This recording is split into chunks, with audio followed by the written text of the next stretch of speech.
নমস্কার বন্ধুরা, শ্রাবণী রান্নাঘরে আপনাদের সবাইকে স্বাগত জানিয়ে আমি প্রতিদিনের মতো আবারও আজকের একটা রান্নার ভিডিও নিয়ে আপনাদের সামনে চলে এসেছি। আজকের আমি আপনাদের হাতে মেখে নিরামিষ খিচুড়ি বানিয়ে দেখাবো।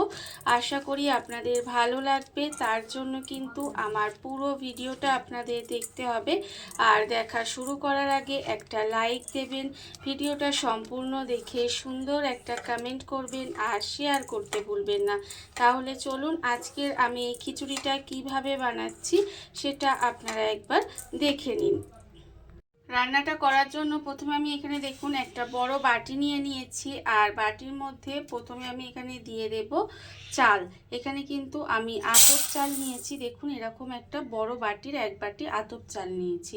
আমি এখানে নর্মাল যে আতপ চাল সেটাই নিয়েছি, তবে আপনারা চাইলে কিন্তু গোবিন্দভোগ চালও নিতে পারেন। এইবারে দেখুন, আর আমি কিন্তু এরকম একটা ছোট বাটির এক বাটি কিন্তু মুগের ডাল নিয়েছি।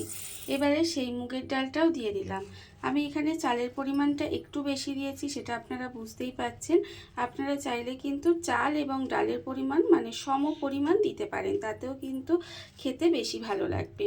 এবারে দেখুন আমি চাল ডালটা এখানে নিয়ে নিয়েছি। এইবারে চাল আর ডালটাকে এবার জল দেব, জল দিয়ে ভালো করে ধুয়ে নেব। এখানে কিন্তু চাল ডালটা প্রথমে ভালো করে ধুয়ে নিতে হবে। হাত দিয়ে এইভাবে রগড়ে রগড়ে চালটা কিন্তু চাল আর ডালটা একসঙ্গেই ভালো করে ধুয়ে নেব, কারণ চাল ডালের মধ্যে অনেক নোংরা থাকে। আর আমি প্রতিদিনের মতো আপনাদের একটা কথাই বলবো যে প্লিজ আমার ভিডিওটা আপনারা টেনে টেনে দেখবেন না, পুরো ভিডিওটা দেখুন। আশা করি আপনাদের ভালো লাগবে। দেখুন এটা কিন্তু এইভাবেই একটু রগড়ে রগড়ে খুব ভালোভাবে চাল ডালটা পরিষ্কার করে ধুয়ে নিতে হবে। আর এইভাবে আমি জল পাল্টে পাল্টে বারবার করে এটা ধুয়ে পরিষ্কার করে নিয়ে তারপরে আবারও আপনাদের সামনে ফেরত আসছি। চাল আর ডালটা আমি এখানে খুব ভালোভাবে ধুয়ে পরিষ্কার করে নিয়েছি। এটা কিন্তু খুব ভালোভাবে অবশ্যই ধুয়ে নেবেন, কারণ এর মধ্যে অনেক ময়লা থাকে, তাই জল পাল্টে পাল্টে এটা আমি ভালো করে ধুয়ে নিয়েছি। এইবারে আমি এর মধ্যে দিয়ে দেব দেখুন আদা বাটা। এখানে কিন্তু আমি প্রায় 2 চামচ মতো আদা বেটে রেখেছিলাম, সেই আদা বাটাটা এর মধ্যে দিয়ে দিলাম। আর দেব আমি এখানে টমেটো। এখানে কিন্তু একটা বড় সাইজের টমেটোকে এইভাবে লম্বা লম্বা করে কেটে রেখেছি, সেই টমেটোটা এখানে দিয়ে দিলাম। আর দেব আমি এখানে আন্দাজ মতো নুন, হলুদের গুঁড়ো, লঙ্কার গুঁড়ো, জিরের গুঁড়ো, ধনের গুঁড়ো, আর এখানে একটু চিনি দিয়েছি। এবার এই সমস্ত মশলাগুলোও কিন্তু এখানে দিয়ে দিলাম। দিয়ে এবার এটাকে হাত দিয়ে খুব ভালোভাবে মেখে নেব। যেহেতু আজকের আমি হাতে মেখে খিচুড়িটা বানাচ্ছি, সেই জন্য কিন্তু হাত দিয়ে খুব ভালোভাবে কিন্তু এইভাবে একটু সুন্দর করে মশলাটা মানে সমস্ত কিছু মেখে নিতে হবে, যাতে মশলাটা সমস্ত কিছুর সঙ্গে খুব ভালোভাবে মাখা হয়ে যায়।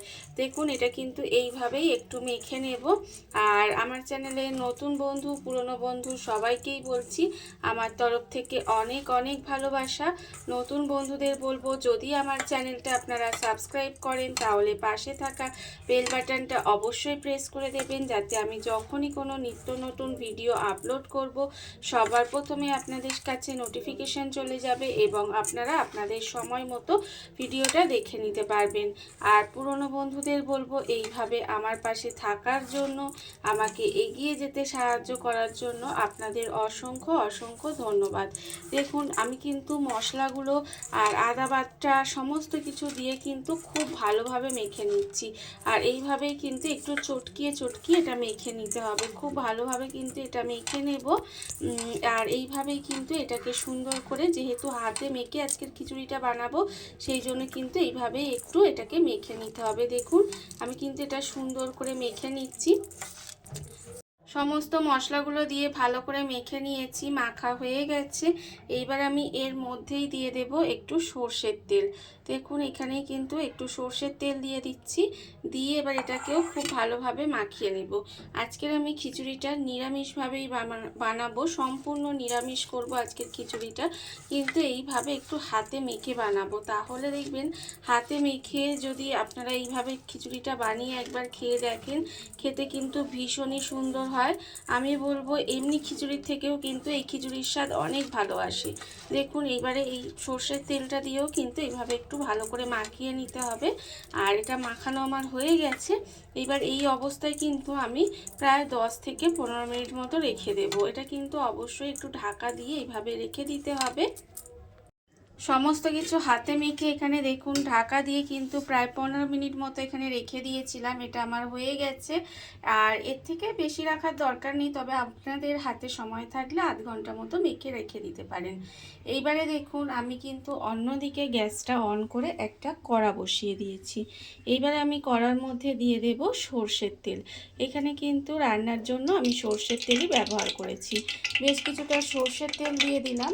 দিয়ে তেলটাকে কিন্তু প্রথমে গরম হতে দেব। তেল কিন্তু প্রথমে খুব ভালোভাবে গরম করে নিতে হবে।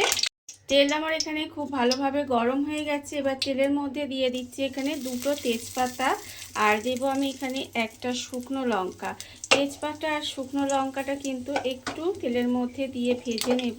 এটা কিন্তু একটু নাড়াচাড়া করে ভেজে নিতে হবে। তারপরে আমি এর মধ্যে দিয়ে দেব অল্প সামান্য একটু গোটা জিরে ফোড়নে দিলাম। গোটা জিরে ফোড়নে দিয়ে ফোড়নটাও কিন্তু সুন্দর করে ভেজে নিতে হবে। আর যখন দেখবেন ফোড়নটা ভাজা হয়ে যাবে তখন আমি এর মধ্যে দিয়ে দেব আলু। এখানে কিন্তু কয়েকটা আলু এইভাবে আমি ডুমো ডুমো করে কেটে রেখেছি, সেই আলুগুলোও কিন্তু এর মধ্যে দিয়ে দিচ্ছি। আপনারা চাইলে আলুর সঙ্গে অন্যান্য সবজিও কিন্তু দিতে পারেন, তবে আমি এখানে শুধু আলু দিয়েই করছি। আর দেখুন এবার আলুটাকে কিন্তু এইবারে একটু লাল করে ভেজে নেব। উল্টিয়ে পাল্টিয়ে এইভাবে কিন্তু আলুটাকে একটু ভেজে নিতে হবে। এইভাবে কিন্তু যদি আপনারা খিচুড়িটা বানান খুব তাড়াতাড়িও হয়ে যায়। আপনাদের যখন হাতে হয়তো সময় কম থাকবে বা সময় নেই, হয়তো কোথাও গেছেন, ফিরে এসে এইভাবে কিন্তু খুব চটজলদি খিচুড়িটা বানিয়ে নিতে পারেন। খেতে কিন্তু অসম্ভব সুন্দর হয়। দেখুন আমি কিন্তু এইভাবে আলুটাকে একটু উল্টিয়ে পাল্টিয়ে এর সঙ্গে দিয়ে লাল করে ভেজে নিচ্ছি। আর আপনারা চাইলে কিন্তু আলুটা আলাদা করে ভেজে তুলে রাখতেও পারেন, কিন্তু আমি এইভাবেই একেবারে বসিয়ে দিচ্ছি। আলুটাকে দেখুন একটু উল্টিয়ে পাল্টিয়ে লাল লাল করে প্রথম ভেজে নেব। আলুটা আমার এখানে ভাজা হয়ে গেছে। আলুটা আমি এখানে ভেজে নিয়েছি। আর আলু ভাজার সময় কিন্তু কোনো রকম আর নুন আর হলুদ দিইনি। এটা আমার ভাজা হয়ে গেছে। এইবার আমি এর মধ্যে দিয়ে দেব দেখুন এই যে হাতে মেখে চাল ডালটা রেখে দিয়েছিলাম, সেই হাতে মাখা চাল ডালটা কিন্তু এর মধ্যে দিয়ে দিলাম। দিয়ে এবার এটাকে খুব বেশি সময় কিন্তু ভাজবো না, জাস্ট একটু এইভাবে খুন্তি দিয়ে উল্টিয়ে পাল্টিয়ে নেব। 1 থেকে 2 মিনিটের মতো এইভাবে দিয়ে একটু জাস্ট উল্টিয়ে পাল্টিয়ে নিতে হবে। দেখুন এটাকে কিন্তু আমি এইভাবেই একটু নেড়ে ছেড়ে নেব। হাতে মেখে চাল ডালটা দিয়ে আমি কিন্তু 1 মিনিট মতো জাস্ট একটু এইভাবে একটু নেড়ে ছেড়ে নিয়েছি। এটা বেশিক্ষণ করার দরকার নেই। এইবার আমি এর মধ্যে দিয়ে দেব দেখুন এই যে বাটিতে অনেকটা মশলা লেগেছিল, সেই মশলাটা দিয়ে আমি এখানে জল দিয়ে দিলাম। এটা কিন্তু গরম জল দিয়েছি, ঠান্ডা জল একেবারেই দেওয়া যাবে না। অবশ্যই করে এটা কিন্তু গরম জলই দেবেন। এবারে দেখুন আর একটু আমার জলটা দিতে লাগবে, তার কারণ চাল ডাল আলু সেদ্ধ হওয়ার মতো এখানে কিন্তু যে পরিমাণ মতো জলটা আমি দিয়ে দেব। দেখুন পরিমাণ মতো জল দিয়ে দিলাম। আর এটা কিন্তু অবশ্যই করে আমি বারবার বলে দিচ্ছি গরম জলই দেবেন, তবেই কিন্তু এটা স্বাদটা ভালো হবে। যেহেতু মশলা কিন্তু একদম সুন্দর করে ভেজে কষিয়ে যেহেতু করা হচ্ছে না, এখানে আমি ডালটাও কিন্তু ভেজে নিইনি, সেই জন্য অবশ্যই করে কিন্তু গরম জলটা ব্যবহার করবেন। দেখুন আমি কিন্তু এবার এটাকে খুব ভালোভাবে মিশিয়ে নিলাম। মিশিয়ে নিয়ে প্রথমে গ্যাসটা হাইয়েতে দিয়ে প্রথমে এটা ঢাকা দিয়ে একটু রান্না হতে দেব। তারপরে কিন্তু গ্যাসটাকে একেবারে লোতে করে দেব। লোতে করে দিয়ে এটাকে চাল ডাল আলু সেদ্ধ হওয়া পর্যন্ত এইভাবেই রান্নাটা করে নিতে হবে।